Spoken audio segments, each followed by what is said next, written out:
게 안식일을 지키라고 명한다. 아멘. 자, 자리에 앉으시기 바랍니다.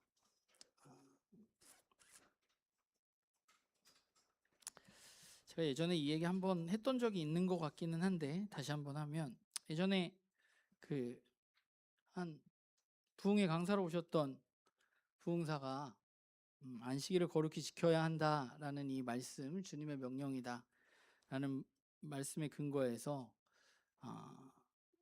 이 명령이 너무나 분명하기 때문에 만약에 안식일을 거룩하게 지키지 않은 사람들, 그러니까 오늘날로 이야기하자면 주일의 예배에 한 번이라도 참석하지 않은 사람들은 자신의 죄에 대해서 반드시 하나님께 용서를 구해야 한다고 이야기하면서, 그 용서에 합당한 물질을 하나님 앞에 드려야 한다고 설교를 한 적이 있습니다.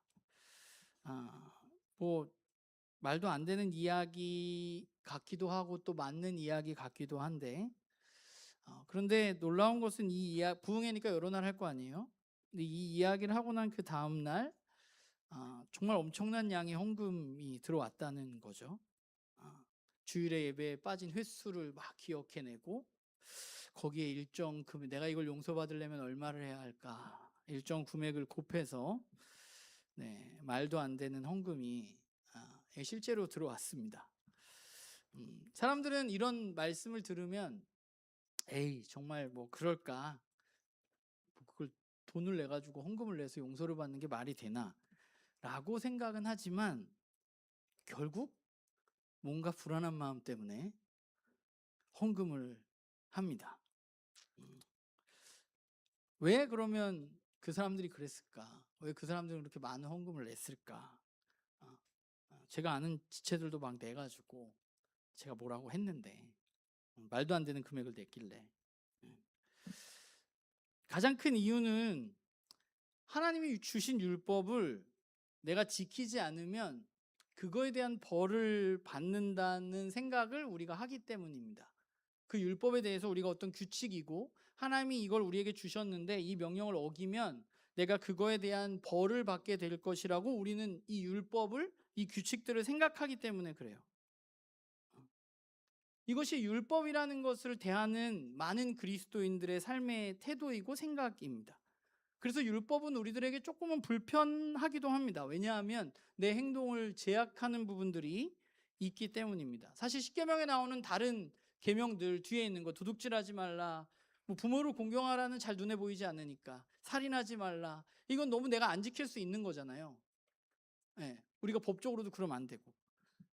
근데 안식일이라는 것은, 안식일을 거룩히 지키라는 것은 그렇지 않기 때문에 왠지 내가 이거는 어긴 적이 있는 것 같고, 내가 그래서 그걸 용서받아야 된다고 생각을 하는 거죠. 그러다 보니까 예수님을 믿게 된 사람들은 예수님의 말씀을 빌어서, 그렇지, 이제 율법의 시대는 끝났고 새로운 시대가 시작되었지 라고 이야기를 하고, 또 이렇게 말하면서 성경에 나와 있는 어떠한 율법, 어떠한 말씀도 그냥 뭐 예수님 시대가 됐으니까 그렇게 그걸 꼭 지켜야 되나 하는 마음으로 행동하는 사람들도 있습니다. 근데 그렇게 막 행동하다가도 갑자기 앞에 말했던 그 부흥사와 같은 이야기를 들으면 갑자기 마음이 불안해지는 거죠. 왠지 내가 용서 못 받은 것 같고, 율법의 시대가 끝났다고 했는데 내가 하나님의 말씀대로 살지 못했다는 사실을 내가 너무 잘 알고 있기 때문에 불안하고, 또 그 불안을 이용해서 뭐 이 표현은 제가 적절한지는 모르겠지만 돈을 내라고 하고 뭐 이런 일들이 있는 거죠. 그러면 율법이라는 것을 하나님이 이스라엘 백성들에게, 하나님의 백성들에게 주셨는데, 그러면 하나님은 율법을 그들에게 왜, 하나님의 백성들에게 왜 주신 것일까? 그 사람들을 진짜 겁주고 불안해하고 안 지키면 벌을 주시려고 그들에게 그것을 주신 것일까? 하나님 그걸 주신 의도는 뭘까? 라는 생각을 우리가 좀 오늘 하면서 말씀을 나누었으면 좋겠습니다. 사실 오늘날에는 제가 첫 시간에도 얘기했지만 고고학이 많이 발달해서 고대 근동에 대한 연구들이 제가 어렸을 때 신앙생활 할 때보다 훨씬 많이 된 것 같긴 해요. 제가 요즘에 공부를 해보면. 그래서 고대 근동에 여러 가지 문서들이 발견이 꽤 많이 되었고 꽤 볼 수 있을 정도로, 그래서 그 학문을 연구하는 학자들도 많고 뭐 그런 일들이 있는데, 그런데 그 고대 문헌들을 살펴보면 사실 성경의 이야기와 너무 비슷한 이야기가 고대 문헌에는 많이 있습니다. 예. 모세의 이야기와 너무 비슷한 이야기, 아기를 낳는데 강에다가 이렇게 띄우고 누군가 그걸 발견하고 이런 이야기도 있고, 요셉의 이야기처럼 가족들에게 미움을 받아서 어딘가로 팔려가는 이야기도 있고요. 뭐 노아의 홍수 이야기는 사실은 너무 많고, 이런 비슷한 이야기들이 고대 근동의 문헌에는 굉장히 많아요. 그런데 이게 그리스도인으로서 이제 이런 이야기들을 하는 사람들이 있거든요. 그거 원래 있던 이야기잖아, 성경에 있는 이야기. 그러니까 왜 그렇게 얘기하냐면 이 고대 근동의 문서들이 성경보다 사실 따지고 보면 먼저 쓰여진 글들이라고 추정되기 때문입니다. 그래서 누군가는 이런 거를 보면 뭐야, 성경이 그냥 그 동네에 있던 이야기들을 뺏긴 거나 마찬가지네, 같은 얘기네 라고 말하기도 하는데, 물론 비슷한 형식과 비슷한 이야기를 가지고 있는 거는 맞아요, 지금 발견된 것들을 보면. 그런데 거기에 매우 중요한 한 가지가 있습니다. 뭐냐 하면 고대 근동의 여러 이야기와 성경의 이야기가 유사한 부분들이 있는 것은 맞아요. 그런데 중요한 것은 그들이 그 이야기를 통해서 말하고 싶은 게 뭐냐 하는 거예요. 성경을 통해서 우리에게 이야기하고 싶은 것은 그 여러 가지 비슷한 이야기들이 있지만 그 이야기들 가운데 당시의 사람들이 생각하지 않았던 완전히 다른 하나님에 대한 이야기를 성경은 우리들에게 해주고 있는 것 같죠. 있다는 거죠. 그러니까 이야기는 비슷해요. 누가 뭐 애를 낳는데 강에다 띄우고 누가 발견하고, 이야기는 비슷하지만, 홍수가 났는데 이야기는 비슷하지만, 이스라엘 사람들은, 그리고 성경은 당시의 사람들과는 다르게 그 이야기 가운데 그들이 만났던 하나님에 대한 완전히 다른 고백들을 하고 있다는 겁니다. 우리가 다 얘기할 수 없으니까 여러분들도 가장 쉽게 접근할 수 있는 오늘 창조 이야기를 해보면, 고대 근동의 창조 설화가 여러 개가 있어요. 우리나라에도 창조 설화가 있잖아요. 네. 근데 여러 가지 이야기가 있거든요. 인간이 왜 생겨났는지에 대한 이야기가 있는데, 거기에 창세기와 제일 비교되는 게 바벨론의 에누아 엘리시라는 설화가 있습니다. 그 7개의 토판으로 구성된 건데 그게 창세기와 되게 비슷해요. 그리고 그 7개 중에 그 6번째 토판에 여기 나와 있는 것과 같은 내용이 있습니다. 그 마루둑이라는 신이 나오거든요. 그러니까 마루둑이 신들의 이야기를 들었을 때 그는 지극히 정교한 것을 만들고 싶어 해서 마음에 숙고한 후에, 에아도 또 다른 신이에요, 에아에게 말했어요. 뭐라고 말했냐? 피를 모으고 뼈를 만들어야겠다. 룰루에게 생명을 불어넣고 그 이름을 인간이라 하겠다. 나는 룰루 인간들을 창조해서 신들의 수고를 대신 짊어지게 할 것이며 그 결과 신들은 평안해질 거다 라는 이야기가 나옵니다. 그러니까 고대 근동에서 가장 대표적으로 가장 유명한 인간에 대한 이야기 중에 하나입니다. 인간 창조에 대한 이야기. 근데 우리가 여기서 주목해 볼 것은 이게 가장 보편적인 창조에 대한 이야기인데, 이 창조설화가 인간의 창조에 대해서 이렇게 신에 의해서 인간이 만들어졌어 라고 이야기하고 있는데, 그런데 인간의 창조 목적에 대해서는 성경과 매우 다른 이야기를 하고 있다는 거예요. 이 에누아엘리시에 보면 왜 인간이 창조되었나요? 신들의 수고를 대신 짊어지게 할 누군가가 필요했어요. 종 같은 사람이. 왜냐하면 신들이 일을 했거든. 신들이 일을 하는데 일하기가 싫어요. 그래서 신들이 불평을 했고, 마루둑은 그 신들의 이야기를 듣고 신들을 대신해서 일할 사람을 만든 거예요. 그러니까 그게 신들의 수고를 대신 짊어지게 하기 위해서, 신을 대신해서 일을 시키기 위해서 인간을 창조하게 된 거죠. 이게 가장 고대 근동의 보편적인 창조 설화입니다. 이런 이야기들이 있었어요. 그 밖에도 고대 근동 사람들은 왕과 보통의 인간을 다른 존재로 이해했습니다. 고대 근동의 왕들은 우리 평범한 사람들하고는 다른 존재로 여겨졌어요. 그래서 이집트의 왕의 이름은 이제 람세스, 우리가 잘 알고 있는 람세스잖아요. 람세스의 이름의 뜻이 뭐냐 하면 라에 의해서 태어났다예요. 라는 누구냐 하면 이집트의 가장 큰 신입니다. 그러니까 라에 의해서 태어났다는 건 가장 큰 신에 의해서 태어났다, 가장 큰 신의 아들, 아들이라고 사람들은 람세스라는 이름을 부르면서 생각했다는 거죠. 그러니까 왕은 우리와는 다른 신의 형상을 가진 신의 아들이라고 사람들은 받아들이면서 살았다는 겁니다. 그런데 성경은 우리에게 이런 일반적인 고대 근동의 사람에 대한 생각들, 신이 일을 하기 싫어서 그 노동을 대신하기 위해서 인간을 만든다거나, 또는 왕과 평민들 간의 사이에는 존재론적으로 다른, 저 사람은 우리랑 다른 사람이야 라고 생각을 한다거나, 이런 이야기를 이야기하는 고대 근동의 인간에 대한 생각과는 너무 다른 이야기를 우리에게 해주고 있다는 거예요. 하나님이 인간을 만드셨는데, 하나님이 인간을 만드실 때 하나님이 만드신 이유는 하나님이 이 세상에 일을 하기 싫어서 그 일을 대신해 줄 종을 하나님이 창조하신 것이 아닙니다. 하나님이 인간을 창조하신 이유는 삼위 하나님께서 누리시던 기쁨을 하나님의 피조물 중에 인간에게 그것을 누리기를 원하셨고, 더불어 하나님과 함께 하나님이 만드신 피조 세계를 하나님의 형상을 닮은 인간들이 다스리기를 원하셨던 거죠. 그래서 하나님 인간을 만드신 거예요. 내가 하기 싫은 일을 억지로 시키기 위해서 내가 좀 쉬려고 만든 게 아니라 나와 함께 내가 만든 세상을 더 아름답게 만들어가기 위해서 하나님은 사람을 창조하셨습니다. 그리고 성경은 왕과 인간을 다른 종류의 인간으로 구분하지 않습니다. 왕만 하나님의 형상으로 창조된 사람들이라고 성경은 이야기하지 않아요. 성경은 누가 하나님의 형상으로 창조되었어요? 모든 사람들, 남자와 여자 모두가 하나님의 형상으로 창조되었다고 말합니다. 또 창조 이야기를 보면 성경은 남자와 여자의 차별도 인정하지 않습니다. 남자가 여자보다 더 우월한 존재가 아니라 어떤 사람들이에요? 서로의 부족함을 돕는 역할을 하는 사람들로 남자와 여자를 창조하신 것이죠.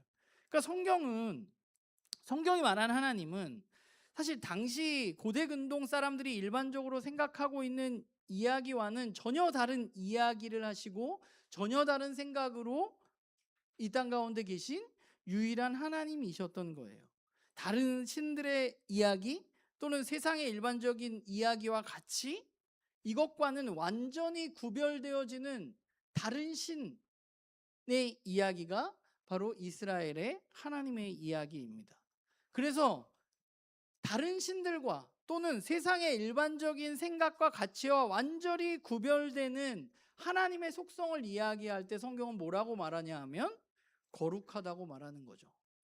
그러니까 거룩하다라고 말하면 우리는 뭔가 경건하고 종교적인 것들을 생각하지만 사실 거룩이라는 말의 의미는 구별된다는 의미잖아요. 그러니까 이스라엘 사람들은 당시에 있었던 여러 가지 이야기, 아까 말했잖아요. 비슷한 이야기가 있어요. 그 이야기에 영향을 받을 수는 있었으나 그러나 그들은 완전히 구별된 거룩하신 하나님에 대한 이야기를 들려주고 있는 것입니다.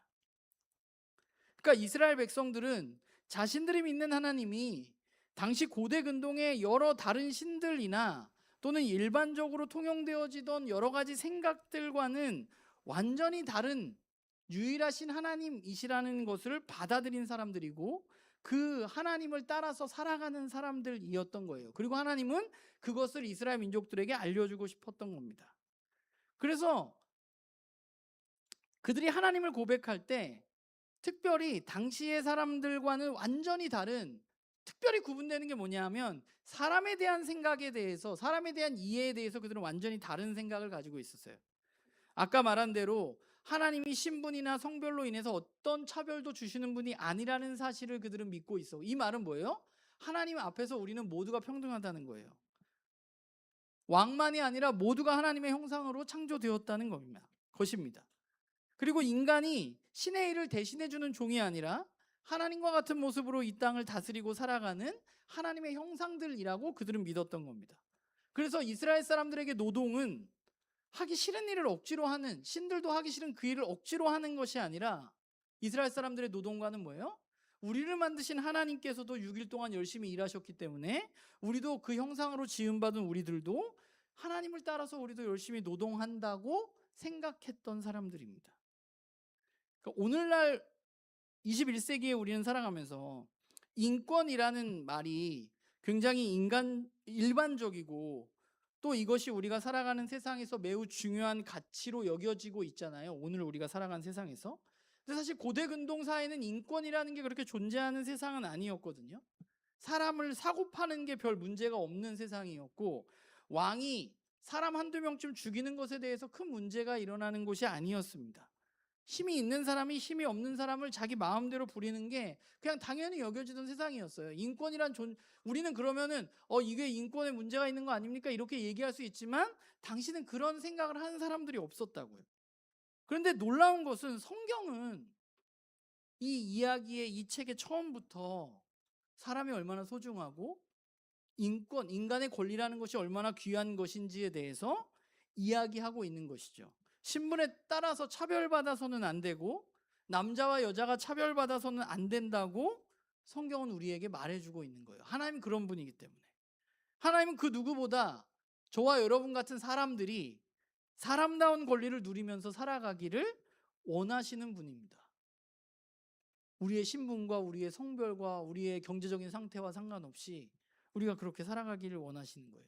그래서 창세기 9장에 보면 살인하지 말라는 명령이 나오거든요. 사람을 죽이지 말라고. 근데 성경이 굉장히 독특한 것은 사람을 왜 죽이면 안 되냐에 대해서 성경이 말하면서 뭐라고 말하냐 하면 네가 죽이는 그 사람이 하나님의 형상으로 만들어진 사람이기 때문에 죽여서는 안 된다고 말해요.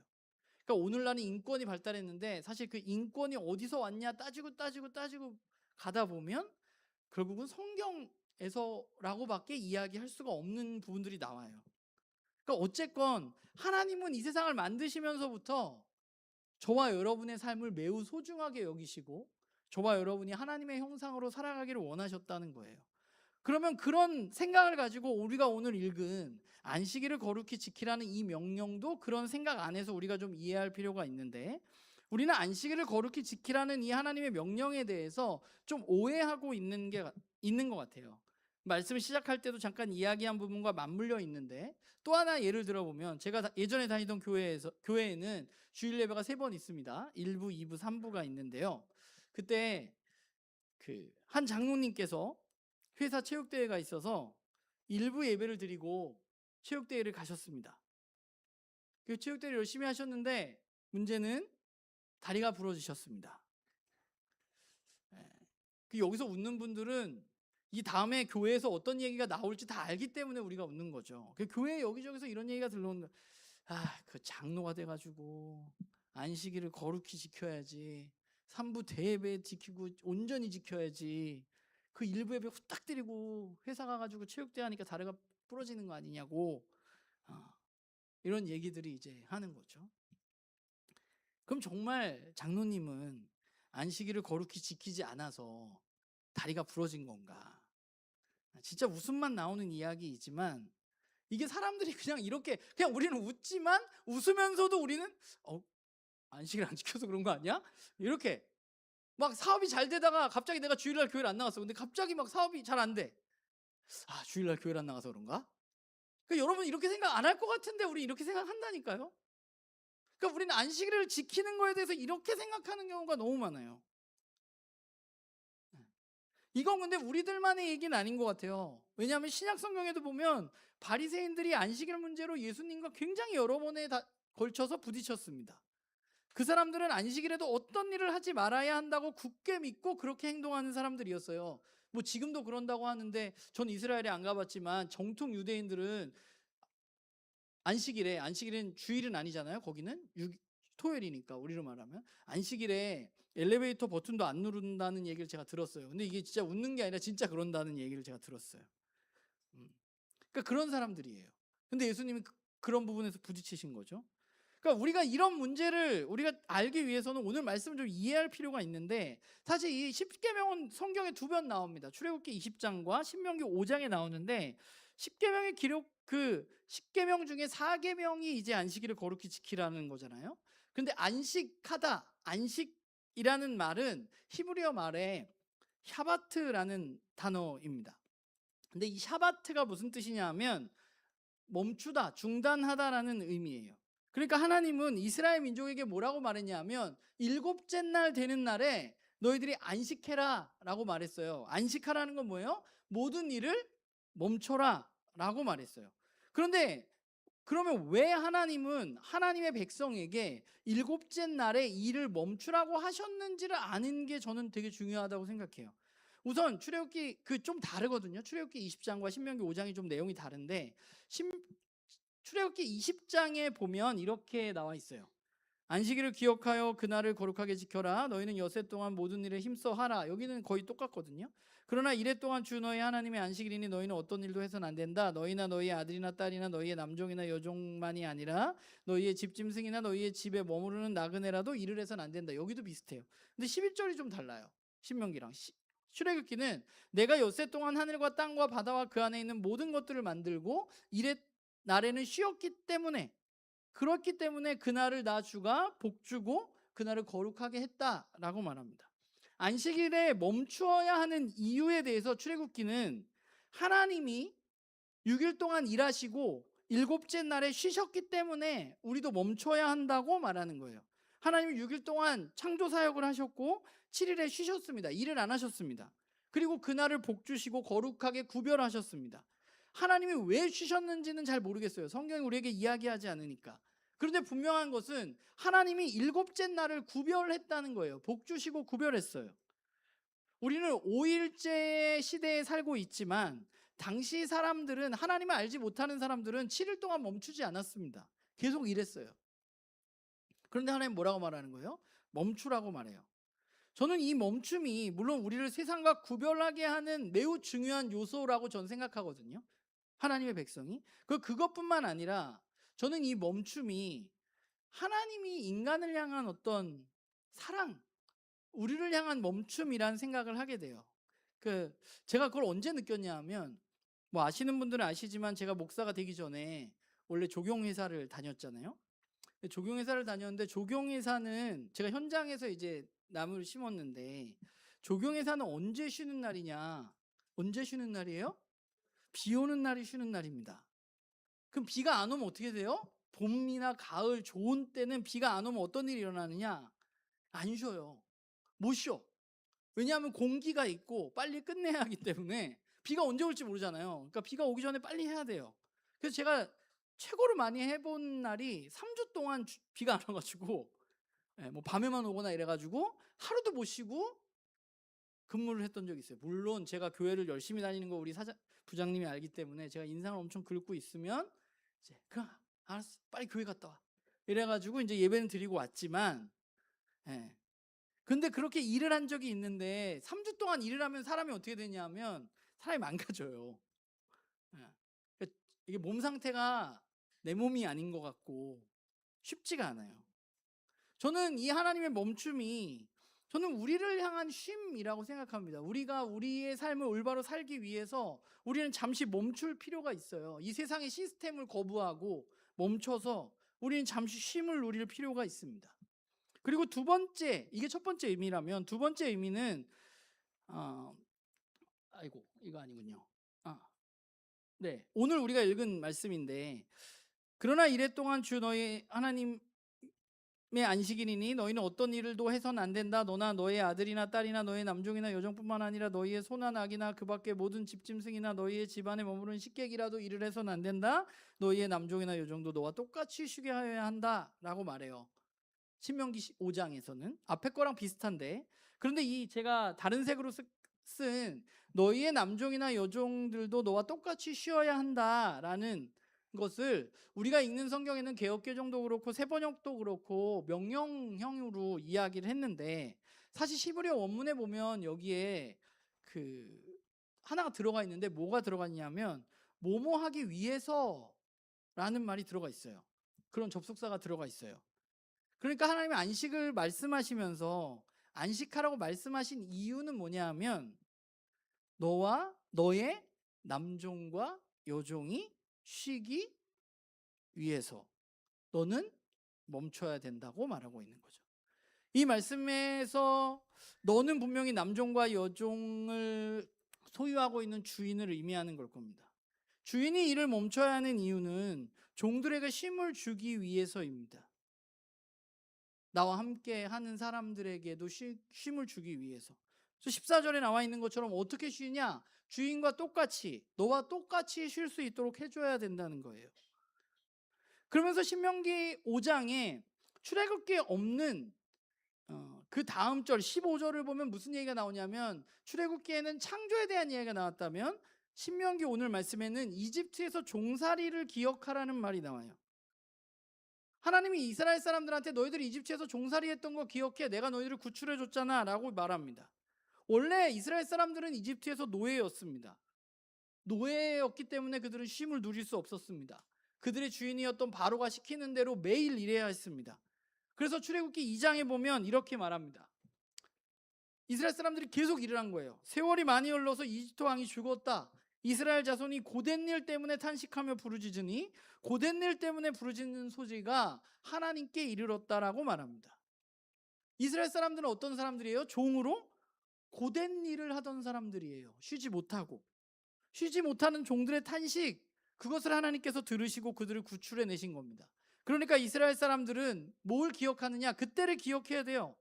누군가의 종살이로 살아가는 것이 얼마나 힘든 일인지 너희들이 알아야 한다는 거예요.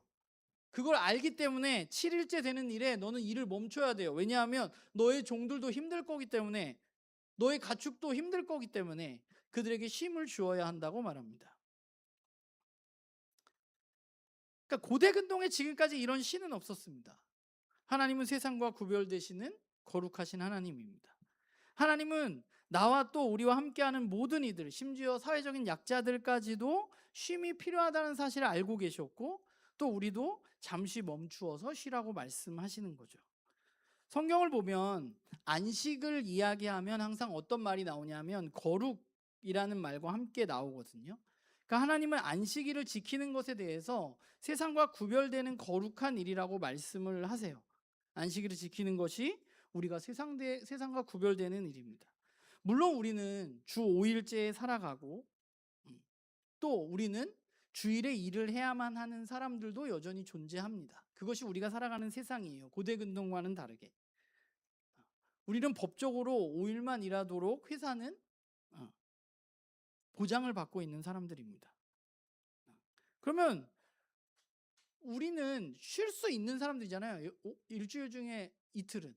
그러면 우리가 쉬는 걸로 구별되어지는 것은 별 의미가 없어진 거예요. 왜냐하면 모든 사람들은 다 쉬니까.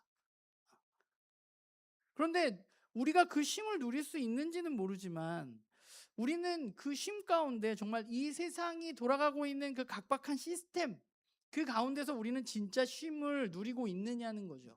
우리도 그냥 이 세상 사람들과 똑같이 그냥 그렇게 세상의 논리대로 그렇게 움직이고 있는 것은 아닌지, 내가 거기서 잠시 멈추는 시간을 갖고 있는지 우리는 돌아봐야만 하는 것이죠.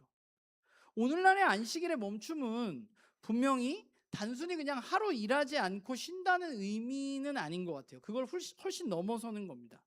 안식일을 거룩히 지킨다는 것은 사람의 가치가 오직 어떤 기능이나 쓸모로 평가되어지는 이 세상에서 그렇지 않다는 것을 우리는 보여주는 하나의 저항과도 같은 것입니다. 세상은 끊임없이 우리를 능력으로 묻지만, 하나님은 우리가 하나님의 형상이라는 사실, 그 자체만으로 존귀하다는 사실을 우리가 늘 인지하기를 원하시고, 또 우리가 귀하기 때문에 내 옆에 있는 사람들도 귀하다는 사실을 우리가 알기를 원하십니다. 우리가 이 은혜를 아는 사람들이기 때문에 하나님이 우리를 위해서 하셨듯이 우리는 세상의 약한 사람들이 세상 속에서 동등한 권리를 누릴 수 있도록 우리는 도와줘야만 하는 것입니다. 그게 안식일을 거룩히 지키는 거예요. 예수님이 바리새인들을 책망한 이유도 마찬가지입니다. 바리새인들이 안식일을 지킨 이유가 뭐냐면, 그들은 오로지 자기 자신을 위해서 안식일을 거룩하게 지켰습니다. 아무것도 하지 않고. 내가 하나님 말씀을 잘 듣는 의로운 사람이라는 것을 드러내기 위해서. 그러나 안식일은 그냥 그렇게 나를 드러내기 위해서 아무 일도 하지 않는 날이 아니라, 하나님을 바라보면서 세상을 바라보는 것, 그것이 바로 안식일이 우리에게 주는 이야기예요. 세상은 너만 위해서 쉬라고 이야기할 때, 우리는 그 하나님을 바라보면서 나와 더불어 살아가는 이들을 돌아보는 것이 바로 그리스도인의 삶입니다.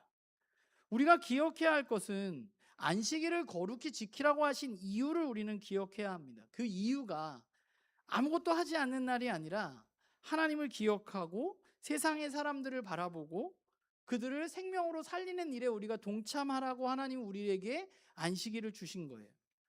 이제는 세상의 법으로도 강제적으로도 노동 가운데 쉼을 보장받게 되어 있습니다. 그리고 어쩌면 저와 여러분은 남들이 쉬는 이 시간에 이곳에 나와서 예배를 드리고 있습니다. 고대 근동에서는 일을 멈추는 것으로 세상과 구별됐는데 이제는 노동을 멈추는 것으로 우리는 구별되지 않습니다. 그럼 우리는 뭘로 구별될 수 있을까? 저는 주일에 우리가 이곳에 모여서 예배 드리는 것만으로 우리가 구별된다고 생각하지는 않아요.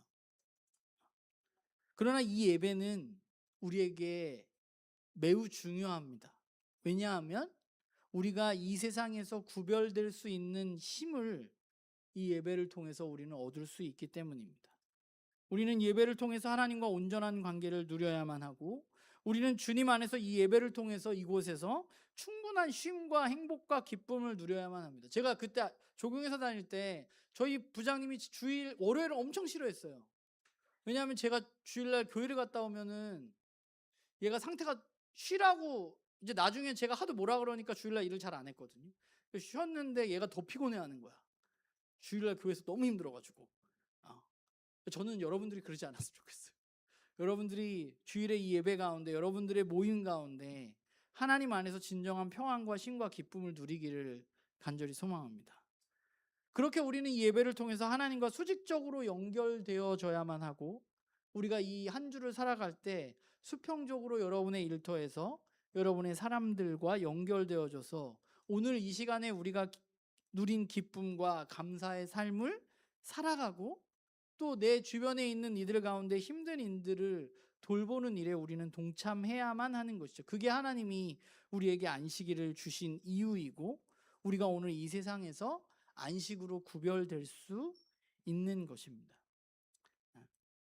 우리 교회도 그렇잖아요. 주일에 일하셔야만 하는 상황들이 있고, 또 직장에 나가야만 하는 사람들이 있습니다. 그것 자체가 문제가 아니라 우리는 안식일을 우리에게 주신 이유에 대해서 우리는 올바로 알아야 돼요. 우리는 이걸 하나님 우리에게 왜 주셨나? 그것은 우리가 하나님과 온전한 관계를 누리고 하나님만으로 충분하다는 사실을 생각하고 잠시 멈출 수 있도록, 그리고 그 멈춤을 통해서 힘을 얻고 그 멈춤을 통해서 주변에 있는 사람들을 돌볼 수 있기 위해서 하나님 우리에게 안식일을 주신 것입니다. 하나님의 명령이 우리를 속박하거나 우리가 그 명령을 어겼을 때 우리에게 벌을 내리기 위해서 하나님 말씀하신 것이 아니라, 하나님이 우리를 사랑하시기 때문에 우리에게 이 계명을 주신 것입니다. 우리는 하나님을 올바로 알아야 될 필요가 있어요. 왜냐하면 바리새인들만큼 하나님의 말씀을 안다고 말했던 사람들이 없거든요. 그런데 실제적으로 바리새인들은 말씀을 공부를 많이 하고 자신의 행동을 아주 정결하게 했지만 사실은 하나님을 알지 못하는 사람들이었습니다. 그러나 예수님은 하나님의 안식일을 거룩히 지키라는 말씀의 이유를 분명히 알고 계셨어요. 그렇기 때문에 예수님은 허기진 배를 채우는 제자들을 바라보면서 뭐라고 하는 바리새인들에게 그 허기진 배를 채우는 제자들을 그대로 내버려 두셨고, 또 아파서 힘들어하고 다른 사람들과 똑같은 삶을 살아갈 수 없는 병자를 보셨을 때 예수님은 그 병자를 고쳐주신 것입니다. 왜냐하면 예수님은 하나님이 이 명령, 안식일을 거룩히 지키라는 명령을 주신 이유를 분명히 알고 계셨기 때문입니다. 저는 우리 나눔교회 식구들이 우리의 신앙의 여정에서 무엇보다 하나님에 대한 알미 우리가 더 깊어지기를 원합니다. 우리가 성경을 읽어나가면서 뭘 좀 알아갔다고 바리새인들처럼 쟤는 왜 저걸 안 하냐 라고 정죄하고 낙인 찍고 이것만 하면 되지라고 생각하는 그 좁은 사람들이 아니라, 진짜 하나님을 알았던, 하나님의 뜻과 하나님이 이 말씀을 주신 이유를 알았던 예수님처럼 우리는 누군가를 사랑으로 받아들이고 그 사람들의 필요를 바라보고 그 사람들에게 참 생명을 주는 사람들로 우리가 자라가기를 간절히 소망합니다. 그러기 위해서 우리는 하나님을 올바로 알아가야 되는 거죠. 그분의 거룩을, 그분의 구별됨을 우리는 알아가고 우리의 삶 가운데에서도 거룩한 삶을 구별되어진 삶을 우리의 삶의 현장에서, 여러분의 일터에서 살아가기를 바랍니다. 그래서 이번 한 주 여러분들을 위해서 여러분 주변에 있는 사람들이 주님이 주시는 그 참된 어떤 행복과 기쁨을, 여러분이 누렸던 것을 좀 같이 맛볼 수 있는 그런 한 주가 되어지기를 주님의 이름으로 부탁을 드립니다. 기도하겠습니다.